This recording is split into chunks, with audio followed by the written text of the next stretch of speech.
주님 약속하신 말씀 위에서 성령 인도하는 대로 행하며 주님 품에 항상 안식 얻으며 약속 믿고 굳게 서리라.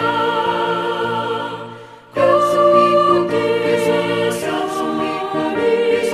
영원하신 말씀 위에 굳게 서리. 말씀 위에 굳게 서 그 말씀 위에 굳게 서리라. 이스라엘 자손이 또 여호와의 목전에 악을 행하였으므로 여호와께서 7년 동안 그들을 미디안의 손에 넘겨주시니 미디안의 손이 이스라엘을 이긴지라. 이스라엘 자손이 미디안으로 말미암아 산에서 웅덩이와 굴과 산성을 자기들 위하여 만들었으며 이스라엘이 파종할 때면 미디안과 아말렉과 동방 사람들이 치러 올라와서 진을 치고 가사에 이르도록 토지 소산을 멸하여 이스라엘 가운데 먹을 것을 남겨두지 아니하며 양이나 소나 나귀도 남기지 아니하니 이는 그들이 그들의 짐승과 장막을 가지고 올라와 메뚜기 떼같이 많이 들어오니 그 사람과 낙타가 무수함이라. 그들이 그 땅에 들어와 멸하려 하니 이스라엘이 미디안으로 말미암아 궁핍함이 심한지라. 이에 이스라엘 자손이 여호와께 부르짖었더라. 이스라엘 자손이 미디안으로 말미암아 여호와께 부르짖었으므로 여호와께서 이스라엘 자손에게 한 선지자를 보내시니 그가 그들에게 이르되 여호와께서 이같이 말씀하시기를 이스라엘의 하나님 내가 너희를 애굽에서 인도하여 내며 너희를 그 종되었던 집에서 나오게 하여 애굽 사람의 손과 너희를 학대하는 모든 자의 손에서 너희를 건져내고 그들을 너희 앞에서 쫓아내고 그 땅을 너희에게 주었으며 내가 또 너희에게 이르기를 나는 너희의 하나님 여호와이니 너희가 거주하는 아모리 사람의 땅의 신들을 두려워하지 말라 하였으나 너희가 내 목소리를 듣지 아니하였느니라 하셨다 하니라. 여호와의 사자가 아비에스의 사람 요아스에게 속한 오브라에 이르러 상수리나무 아래에 앉으니라. 마침 요아스의 아들 기드온이 미디안 사람에게 알리지 아니하려 하여 밀을 포도주 틀에서 타작하였더니 여호와의 사자가 기드온에게 나타나 이르되 큰 용사여 여호와께서 너와 함께 계시도다 하매 기드온이 그에게 대답하되 오 나의 주여 여호와께서 우리와 함께 계시면 어찌하여 이 모든 일이 우리에게 일어났나이까. 또 우리 조상들이 일찍이 우리에게 이르기를 여호와께서 우리를 애굽에서 올라오게 하신 것이 아니냐 한 그 모든 이적이 어디 있나이까. 이제 여호와께서 우리를 버리사 미디안의 손에 우리를 넘겨주셨나이다 하니 여호와께서 그를 향하여 이르시되 너는 가서 이 너의 힘으로 이스라엘을 미디안의 손에서 구원하라. 내가 너를 보낸 것이 아니냐 하시니라. 그러나 기드온이 그에게 대답하되 오 주여 내가 무엇으로 이스라엘을 구원하리이까. 보소서 나의 집은 므낫세 중에 극히 약하고 나는 내 아버지 집에서 가장 작은 자니이다 하니 여호와께서 그에게 이르시되 내가 반드시 너와 함께 하리니 내가 미디안 사람 치기를 한 사람을 치듯 하리라 하시니라. 기드온이 그에게 대답하되 만일 내가 주께 은혜를 얻었사오면 나와 말씀하신 이가 주 되시는 표징을 내게 보이소서. 내가 예물을 가지고 다시 주께로 와서 그것을 주 앞에 드리기까지 이곳을 떠나지 마시기를 원하나이다 하니 그가 이르되 내가 너 돌아올 때까지 머무르리라 하니라.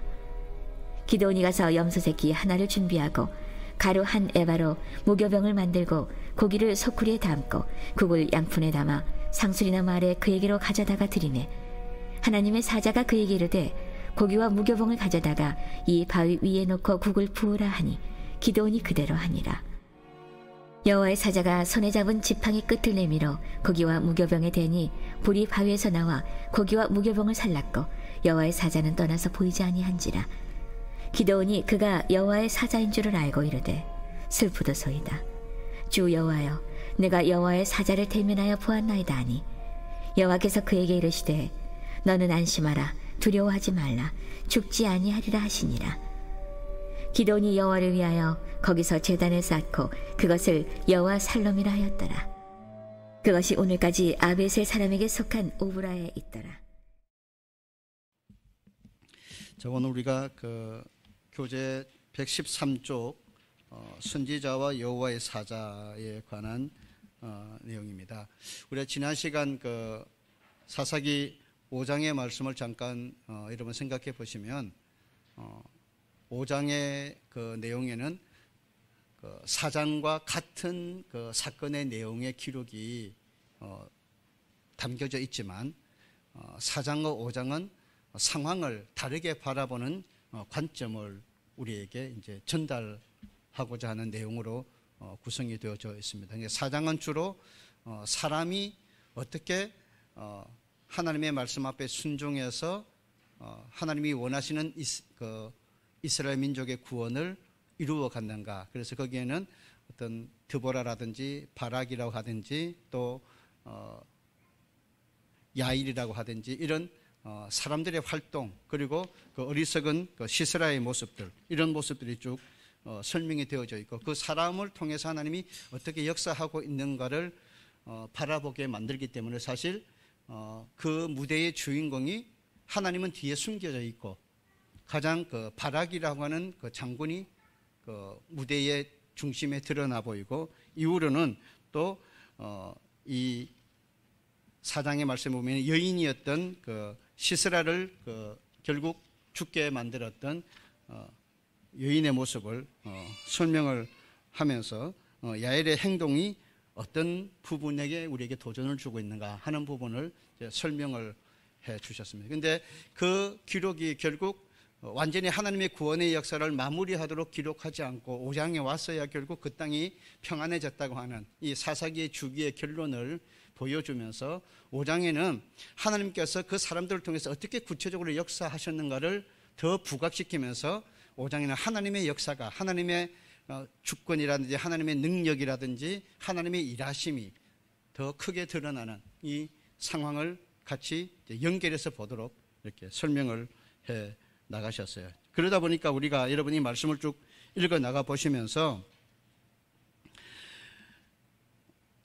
결국은 하나님이 사람이 싸우는 것 같지만, 바락이 싸우는 것 같고 드보라가 싸우는 것 같고 야엘이 그 일을 마무리한 것 같지만, 그 배후에 보이지 않았던 하나님의 손이 항상 존재한다고 하는 관점을 우리가 믿음의 삶을 살면서 잃어버리지 말라고 하는 것을 우리에게 강조해 주고 있는 것입니다. 그래서 항상 우리의 삶을 5장의 관점에서 한 번 더 되짚어 보라고 하는 거예요. 우리의 삶은 항상 내가 순종해야 되고, 내가 열심을 품어야 되고, 내가 충성해야 되고, 내가 노력해야 되는 그런 삶의 한 부분이 있습니다, 세상을 살아갈 때. 하지만 그 내 삶의 최선, 내 삶의 노력, 내 삶의 수고 뒤에 역사하시는 하나님을 내가 만약에 보지 못하면은 그것은 사람만 보이는 삶이 되는 거예요. 사람만 주목하는 삶이 되고, 결국은 사람의 눈치를 보게 된다든지 사람에게 잘 보이려고 하는 그런 행동으로만 내 삶이 끝나버릴 수가 있는데, 하나님의 관점을 우리가 갖게 되면은 때로는 사람 때문에 실망하기도 하고 환경 때문에 낙심되기도 하더라도 보이지 않는 하나님의 손이 나를 붙들고 있을 것이고, 이 위기가 또 다른 하나님의 역사를 만드셔서 나로 하여금 참된 하나님의 은총과 승리 안에 머물게 하실 것이라고 하는 참된 소망 속에서 우리가 살아가도록 만들어 주신단 말이에요. 만약에 이 사사기의 그 4장 5장의 역사가 드보라와 바락과 야엘의 모습으로만 보여졌다면 진짜 주인공은 하나님이셨잖아요. 하나님이 결국 이기게 하셨고, 하나님이 굴복하게 하셨고, 하나님이 그 땅에 평안을 주신 거거든요. 그래서 그 관점을 늘 놓치지 않아야 된다고 하는 것입니다. 그런데 여러분, 우리가 이 말씀을 보면서 꼭 오해하시면 안 되는 게 있어요. 왜냐하면 오늘날 그 많은 교회에서 신앙생활을 하는 분들이 이걸 자꾸 오해를 하시는 관점들이 가끔 있더라고요. 그게 뭐냐면은, 그러면 하나님이 모든 것을 하시니까 그럼 내가 할 일은 뭐냐? 그럼 나는 가만히 있어도 되겠네? 하나님이 다 알아서 하시고, 뭐 사람이 아무리 노력해도 뭐 하나님의 역사가 없으면 안 되는 거라면은 굳이 사람이 힘들게 그렇게 애쓸 필요가 있을까? 이런 관점으로 생각하게 만드는 경우들이 있어요. 그래서 늘 하나님 중심으로 이렇게 강조하다 보니까 일반적인 삶의 원칙을 자꾸 놓쳐버려요. 여러분, 우리는 균형 있는 두 가지 시각을 다 가지셔야 돼요. 내가 공부해야죠. 내가 열심히 공부해야죠, 학생들. 그런데 그것만으로 내가 공부해서 어떤 좋은 결과를 얻지만은 그런 그 공부의 지혜의 원천 되시는 하나님을 잊어버리지 말고 삶의 결정을 내릴 때 그 하나님의 원하시는 뜻을 좀 잘 분별하면서 살아가는 그런 영적인 지혜가 필요하다고 하는 것을 우리에게 알려주시는 거죠. 여러분, 약 먹고 병원 안 가고 치료 안 받고 수술하지 않고 무조건 기도하고 그러면 하나님이 역사에서 다 고쳐주신다면 이렇게 생각하면 여러분, 그러면 약이나 의사나 의술이 무슨 의미가 있겠습니까? 그렇게 잘못 가르쳐서 문제가 일어나잖아요. 막 사람을 기도원에서 가둬놓고 귀신 쫓아내고 두들겨 패고 하나님의 역사로 고친다는 거죠. 하나님의 능력으로 예수님이 귀신을 쫓아냈으니까 그렇게 우리가 생각하면 안 되는 거예요. 하나님의 능력으로 우리가 인정해요. 하지만 모든 것의 주인이 하늘과 땅과 이 땅에 있는 모든 우주 만물에 있는 모든 것의 주인이 하나님이시거든요. 하나님이 사람의 지혜를 통해서 과학도 발전시키고 문화도 발전시키고 의술도 발전시키고 그렇게 하시는 거거든요. 사람이 고치는 게 아니고 하나님이 그 위에 역사하셔서 모든 의술도 우리에게 사람의 지혜를 주셔서 역사하시는 그런 손길로 우리가 믿는 거예요. 모든 것이 하나님의 주권과 다스림을 우리가 믿는 거예요. 그렇기 때문에 우리가 약을 먹어야 되죠. 병원에 가셔서 치료 받으셔야 돼요. 수술이 필요하면 수술을 하셔야 돼요. 하지만 사람만이 그것을 한다고 하는 그런 육신의 관점으로 한번 보지 않는다는 말이에요. 그것을 허락해 주신 하나님의 보이지 않는 손이 늘 있다고 우리가 믿는 거예요. 그런 영적인 분별력을 가지고 두 가지 관점을 함께 볼 줄 아는 사람이 되어야 되지, 한쪽만 무조건 하나님이 다 알아서 하신다는 관점도 문제가 생기고요. 또 그럼 하나님이 필요 없고 내가 해야 된다는 관점도 문제가 생기는 거예요. 우리는 두 가지를 나누어서 보면 안 돼요. 어느 방향이든지 하나님의 역사가 없는 곳이 없단 말이에요. 교회에만 하나님이 계십니까? 집에도 하나님이 계시고 직장에도 하나님이 계시고 학교에도 하나님이 계시잖아요. 교회 와서 기도하면 하나님이 들으시는 게 아니고 어디서든지 하나님이 계시기 때문에 우리가 기도하는 거거든요. 교회 와서만 신실하게 살아야 되나요? 아니잖아요. 밖에 나가서도 하나님의 자녀답게 살아야 되잖아요. 어디서는 하나님이 주인 되시고 어디서는 하나님이 우리와 함께 하시는 믿음을 가지고 사는 관점을 우리가 갖지 않으면은 신앙의 균형을 잃어버려서 잘못된 신앙으로 가게 된다는 사실을 우리가 꼭 잊지 않으셔야 된다는 말이에요. 그래서 이 두 가지 관점, 일반적인 사람의 눈으로만 보는 관점에서 벗어나서 하나님이 역사하시는 관점을 보면서 우리의 삶에 더 성실과 최선과 두렵고 떨림으로 하나님 앞에 살아갈 수 있는 그런 지혜로운 성도들이 되어야 하나님 앞에 올바른 하나님의 뜻을 이루어드리고 하나님의 영광을 선포할 수 있는 그런 믿음의 역사를 만들 수가 있는 것입니다. 오늘 여기 우리가 이어지는 6장의 말씀에도 보시면요, 6장은 약간 그 방향의 관점을 조금 다르게 설명을 했습니다. 왜냐하면 지금 우리가 늘 사사기의 주기를 기억하시잖아요. 여러분, 사사기 주기 다시 떠올려 보세요. 이스라엘 백성이 하나님께 반역하죠. 하나님을 잊어버리는 거예요. 그래서 하나님이 그들을 치시기 위해서 이방 나라를 쓰시잖아요. 그죠? 그래서 그들이 고통을 받고 그 고통 속에 하나님께 회개하고 부르짖으니까 하나님이 그들의 기도를 들으셔서 구원자를 세우셔서 그 땅에 평안을 주시고 또 뭐 그들이 또 하나님을 잊어버리고 반역하고 이런 주기가 지금 사사기에 계속 반복되는 주기인데 오늘 여기 6장에 들어와서 보시면은 그 주기가 중간에 딱 끊어져요. 그러니까 지금 이스라엘 백성이 다시 하나님을 떠나서 반역하죠. 그러니까 하나님이 그 아모리 족속, 가나안 족속을 사용하셔서 이스라엘 백성들에게 7년간의 압제를 일으킨단 말이에요. 그러면 여러분, 그동안의 주기를 보면 어떻게 됩니까? 하나님이 바로 백성의 그 고통을 들으셔서 구원자를 보내셔야 되잖아요. 그런데 구원자를 보내지 않고 하나님의 사자를 보내시는 모습이 지금 오늘 6장에 등장을 하고 있습니다. 자, 여러분, 다시 2절을 한번 보십시오. 어떻게 그 압제가 더 심해졌느냐 하면은 여러분 2절에 보시면 이 그 아모리 사람들이라고 하는 여기 그 7년 동안 그들을 미디안의 손에 넘겨주셨다 하는 말씀에 나중에 뒤에 가면 이제 아모리 사람들이라는 설명도 같이 이어서 나오거든요. 그러니까 아모리 사람이라는 말은 미디안 사람을 이야기하는 것이고 가나안 족속을 이야기하는 것이다. 그렇게 볼 수 있습니다. 그러면 넘겨주셔서 7년 동안 괴롭히잖아요. 그죠? 그런데 어느 정도로 괴롭혔습니까? 아주 심각해요. 상황이요. 어느 정도 지금 4절에 보시면은 어떻게 되습니까? 먹을 것과 가축을 아예 남겨두질 않아요. 추수 때만 와서 추수 때가 되면 쳐들어와가지고 모든 먹을 것을 깡그리 가져가 버리는 거예요. 가축도 다 가져가 버리는 거죠. 그러니까 뭐 아예 생존이 불가능한 상태로 이스라엘 백성을 괴롭혀서 6절에 보시면 궁핍함이 아주 극심했다 이렇게 나와 있습니다. 그리고 사람들이 2절 끝부분에 보시면 다 도망을 가서 어디로 가 살았다고 그랬습니까? 산에서 웅덩이와 굴과 산성을 자기들이 숨을 곳을 위해서 만들었다는 거예요. 집에 그 마을 부락에 있으면은 계속 약탈을 당하니까 다 싸가지고 산으로 굴로 도망가 버리는 그런 상황에 이르기까지 이스라엘 백성들이 극심한 고통을 받기 시작했다고 하는 것입니다. 자, 그렇게 부르짖으면 여러분 어떻게 된다고요? 하나님이 구원자를 일으키시잖아요. 근데 여러분 오늘 8절에 보시면은 7절부터 보시면 7절 보시면은 이스라엘 자손이 미디안으로 말미암아 여호와께 부르짖었으므로 여호와께서 이스라엘 자손에게 한 선지자를 보내셨다 이렇게 나와 있잖아요. 이전에는 누가 등장해야 되게 사사가 등장해야 되잖아요. 그런데 여기서 한 선지자가 등장하고 이후로는 또 여호와의 사자가 기드온에게 나타나는 그런 상황이 여기서 설명이 되어지고 있습니다. 그래서 여호와의 사자가 나타나서 뭐라고 말씀하시고 있습니까? 자, 여러분 8절에 보시면 이스라엘의 하나님 8절 중간부터 보시면요.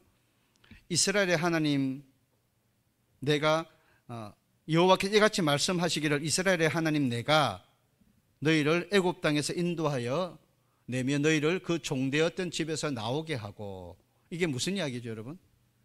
출애굽 사건을 말씀하는 거잖아요. 그죠? 내가 너희를 애굽 땅에 종살이 할 때에 모세를 통해서 너희를 건져내었다.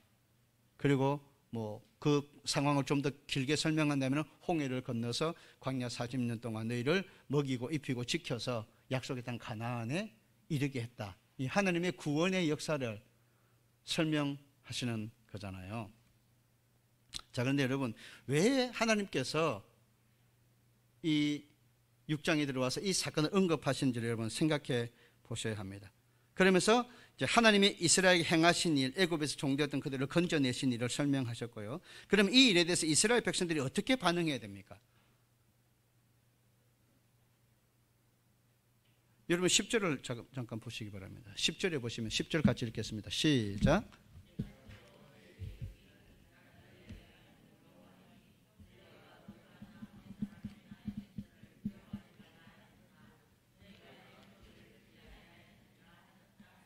이스라엘 백성은 어떻게 했는다는 거예요? 하나님이 그 땅의 신들을 두려워하지 말라 그렇게 말씀하셨다는 거잖아요. 이 아모리 사람이라는 것은 가나안 원주민을 이야기하고 가나안 백성 전체를 이야기하는 그런 설명이기도 해요. 그러니까 그들의 신들을 두려워하지 말라 그렇게 말씀하셨잖아요. 그죠? 그런데 이스라엘 백성이 어떻게 했다고 그랬습니까? 10절 끝부분에 보시면 내 목소리를 듣지 않았다 이렇게 말씀하셨어요. 그렇죠? 하나님이 그들을 애굽에서 인도해내면서 가나안 땅에 들이실 때에 그 땅 백성들과 그들이 섬기는 신들을 두려워하지 말고 그들의 풍속을 본받지 말고 그렇게 주님이 말씀하셨는데 그것을 지켜야 되는 이스라엘 백성들이 그대로 따라가야 되는 이스라엘 백성들이 어떻게 했던 거예요? 내 말을 듣지 않고 살았다는 거예요. 가장 지금 이스라엘 백성의 주기적인 이 고통의 문제를 하나님이 해결해 주시기 전에 무엇을 지금 말씀해 주고 싶은 거예요? 너희의 문제가 무엇인지를 정말 정확하게 좀 깨달으라는 거예요.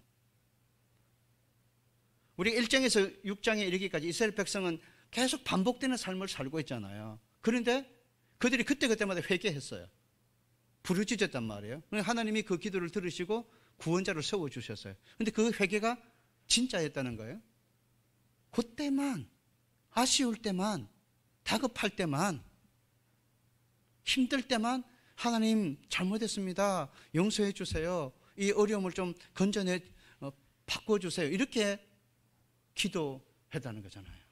그리고 나서 문제가 풀리고 구원자가 생겨 땅이 태평해지면 평안해지면 어떻게 했다는 거예요? 또 언제 내가 회개하고 하나님 앞에 약속했는지 다 잊어먹고 이전에 죄된 상태로 또 돌아가 버리는 그런 모습을 그들이 지금 반복하고 있다고 하는 것이죠. 그래서 하나님께서 선지자를 통해 주시는 메시지의 핵심이 뭐라는 거예요? 참된 회개의 삶을 너희가 살아가야 된다 하는 것을 지금 말씀해 주시는 것이죠. 그래서 여기 후회하는 것과 회개하는 것은 차이가 있다, 그렇게 교재에서 설명을 했습니다. 이스라엘 백성들의 태도가 후회에 지나지 않는 태도였다는 거예요. 그러니까 죄의 결과로 말미암아 압제에 당하는 것 때문에 부르짖었지만은 정말 그 죄로 말미암아 온전한 죄와의 관계를 끊어내고 올바르게 하나님의 뜻을 향해서 변화된 삶으로 나아가는 데까지는 그들이 행동하지 않고 있다는 것이죠. 그래서 하나님을 사랑하거나 우상을 제거하거나 죄의 문제로부터 벗어나게 해서 더 몸부림치거나 하는 그런 영적인 싸움은 보이지 않고 그때그때 임시 방편으로 위기를 모면하기 위한 그런 기도, 그런 일시적인 회개, 그런 것들만 지금 이스라엘 백성이 계속 반복해서 보여주고 있다는 것이죠. 여러분, 옆에 나오는 고린도후서 7장 10절의 말씀을 한번 찾아보겠습니다. 고린도후서 7장 10절.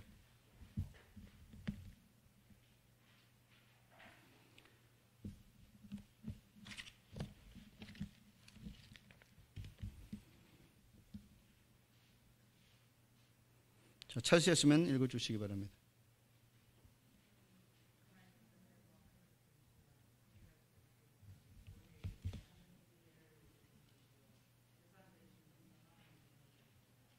후회와 근심과 후회와 회개를 여기서 세상 근심과 하나님께 나아가는 그 근심을, 하나님의 뜻대로 하는 근심과 세상의 근심을 나누어서 설명을 했습니다. 그래서 세상 근심을 후회로 본다면 하나님께 나아가는 근심은 회개로 볼 수 있는 거죠. 그래서 세상 근심은 무엇을 준다고 그랬습니까?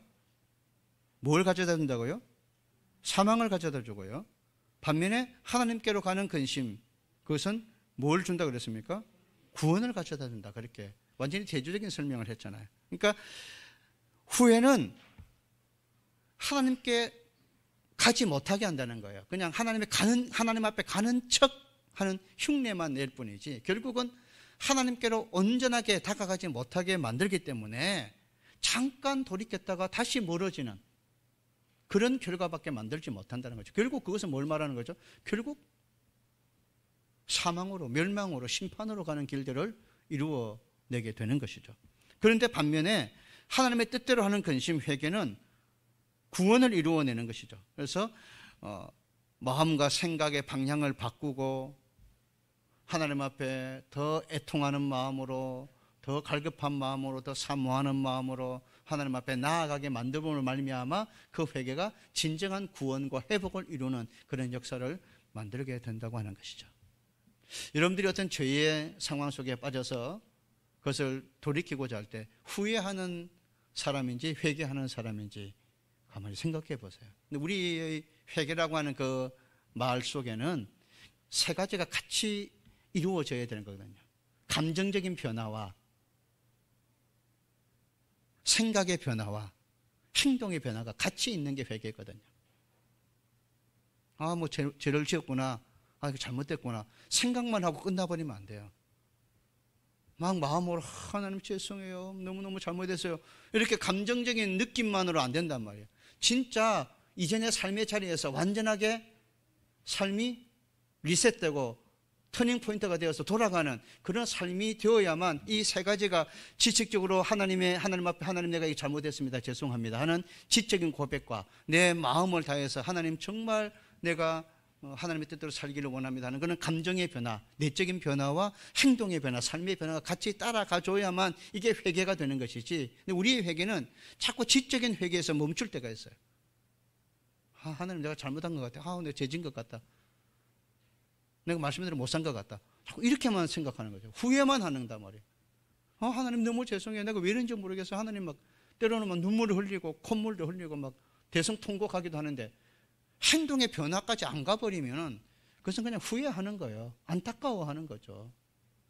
회개가, 참된 회개가 이루어지지 않는단 말이에요. 여러분의 삶의 시간들을 곰곰이 돌아보세요. 진짜 회개하고 살았는지 후회하면서 살았는지.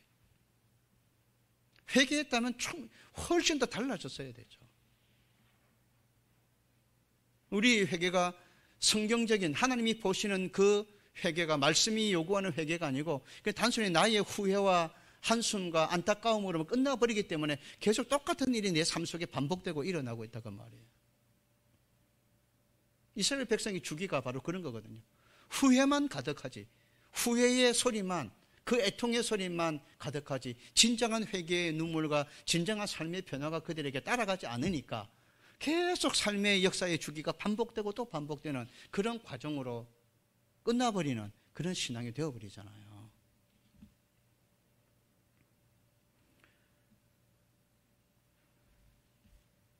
오늘 이 선지자의 음성은 올바르게 돌이켜달라고 하는 하나님의 메시지였습니다. 진짜 회개하는 삶이 되기를 원한다고 하는 하나님의 음성이었는데, 그런데 성경이 이스라엘 백성이 그 말을 듣고 정말 돌이켰다, 이런 결정적인 선택과 그 모습이 보이지는 않습니다. 성경에 침묵이 나타나 있어요. 그런데 하나님께서는 여전히 다시 사사를 보내시죠. 기드온이라고 하는 사람을 일으키셔서 이스라엘 백성을 구원하시고자 하십니다. 저는 이게 진짜 하나님의 사랑인 겁니다, 여러분. 하나님의 사랑은 늘 이렇게 다가와요. 우리가 내가 바르게 하면은 하나님이 축복하고 바르게 안 하면 축복 안 할 것 같지만 그렇지 않습니다. 하나님은 깨닫기를 원하세요. 그러면서도 기다리시는 거예요. 기대하시는 거예요. 이제는 좀 깨닫겠지, 이제는 돌이키겠지. 그렇게 하나님은 기대하고 기다리시는 거죠. 그러면서 하나님은 일하시는 거예요. 역사하시는 거예요. 하나님과 나와의 관계를 어떤 딱 맺고 끊는 관계로 여러분 설명할 수가 없는 거예요. 내가 이렇게 순종했으니까 하나님이 이렇게 부어주시지. 여러분 그렇지 않습니다. 내가 순종하지 못해도 하나님 은혜를 주십니다. 만약에 그런 관계로 하나님과 나 사이가 연결된다고 생각하면 여러분 하나님께 받을 게 뭐가 있겠습니까? 내가 얼마나 결정을 했는데요. 내가 얼마나 순종을 했는데요. 하나님께 받은 것에 비하면 내가 한 것은 그냥 헤아리기도, 손에 어떻게 해야 될지는 모르겠어요. 아무것도 별로 생각나는 게 없어요, 결국은. 하나님은 늘 오늘도 기대하시는 거죠. 나의 불순종에도 말미암아. 그래서 바울이 로마서에서 그렇게 말해요. 아직 죄인 되었을 때에, 우리가 아직 죄인 되었을 때에 하나님께서 독생자 예수를 우리에게 보내주셔서 하나님의 사랑을 증거하셨다, 이렇게 말씀하셨잖아요. 우리가 의인이 되어서 하나님의 아들을 우리에게 보내주신 게 아니고 여전히 우리는 죄인인데도 불구하고 하나님이 이 문제를 해결할 수 없는 인간의 약함을 보시고 독생자 예수를 보내셔서 구원하시려고 하시는 하나님의 사랑을 그냥 나타내신 거잖아요. 이게 하나님의 은총이거든요, 여러분. 그럼에도 불구하고 얻는 은총. 우리가 부족함에도, 우리가 불순종함에도, 우리가 하나님을 기쁘게 하지 못함에도 불구하고 끊임없이 찾아오시는 하나님의 은혜의 물결들, 이게 신앙생활 속에 얻는 축복이지 않습니까? 여러분들 오늘도 여전히 하나님 우리를 사랑하세요. 우리와 함께 하시고, 오늘도 내가 늘 저도 돌아보면 내가 하나님 앞에 뭘 한 게 있나 생각해 보면은 늘 우리가 기도할 때마다 회개하고 죄송하다고 생각하는 이유가 뭐죠? 돌아봐도 또 못한 게 생각나고 또 잘못한 게 또 오르고 하나님 앞에 늘 죄송스러운 게 더 많아지는 것이 우리의 삶이잖아요. 그럼에도 불구하고 하나님은 늘 우리에게 찾아오잖아요. 얼마나 감사한 거예요. 그 은혜를 기억하면서 다시 또 힘을 내고 또 다시 회개하면서 또 하나님 앞에 나아가려고 하는 것이 우리의 신앙이지 않습니까? 근데 하나님이 그냥 그런 일상의 주기적인 반복을 계속 이어가지 말고 정말 진정한 회개와 변화를 통해서 하나님 앞에 어느 순간 딱 결단하고 설 수 있는 믿음이 있었으면 좋겠다, 그런 믿음을 좀 내게 보였으면 좋겠다고 하시는 하나님의 마음과 생각을 우리에게 전달해 주시는 거잖아요. 그래서 기드온을 부르시죠. 근데 기드온이 15절에 보시면 여러분 어떻게 응답하고 있습니까? 여러분 15절 말씀 보십시오. 같이 읽겠습니다. 시작. 그러나 기드온이 그에게 대답하되 오 주여, 내가 무엇으로 이스라엘을 구원하리이까? 보소서, 나의 집은 므낫세 중에 극히 약하고 나는 내 아버지 집에서 가장 작은 자니이다. 여러분 참 합당한 대답이죠, 그죠? 근데 여러분 합당한 대답 같은데 뭔가 조금 아쉬워요. 내가 무엇으로 구원하겠습니까? 나는 가장 우리 므낫세 집안 중에서도 가장 작은 자입니다. 이렇게 고백하니까 참 겸손하고 합당한 고백 같은데, 이왕이면 이런 고백보다도 하나님 나는 부족하지만 하나님이 주신 힘으로 감당해 보겠습니다. 이 고백이 더 아름답잖아요. 그죠? 그러니까 우리가 때는 겸손을 가장한 거절을 할 때가 있다고 말이에요. 신앙생활 하면서. 진정한 겸손은 뭡니까? 나는 부족하지만 그렇기 때문에 하나님 나에게 능력과 지혜를 주셔서 이 일을 감당하게 해 주십시오. 이게 겸손이잖아요. 근데 우리의 겸손은 나는 부족해서 못해요. 거절의 겸손이단 말이에요. 순종의 겸손이 아니고 거절의 겸손이 되어버린다는 거예요. 하나님이 원하시는 게 뭐겠습니까? 거절의 겸손입니까? 순종의 겸손입니까? 결국은 모든 사람이, 모든 선지자들이 처음에는 거절의 겸손을 보였지만 나중에 그들은 어디로 돌아섰습니까? 순종의 겸손으로 돌아섰잖아요. 우리가 이 2021년 한 해를 살아가면서 순종의 겸손을 소유할 수 있는 그런 하나님의 자녀들이 되었으면 좋겠어요. 맞아요. 다 부족해요. 우리가 무엇으로 할 수가 있겠습니까? 그렇지만 하나님이 은혜 주시고 하나님이 지혜 주시고 하나님이 힘 주셔서 이 일을 제가 잘 감당하기를 원합니다. 이런 고백이 나의 삶의 매 순간 매 순간 속에 이루어져야 그것이 하나님이 기뻐하는 신앙의 모습이 될 것입니다. 그래서 여호와의 사자가 기드온을 향해서 그 순종의 겸손으로 이끌어 가시잖아요. 12절에 보시면 뭐라고 말씀하셨죠?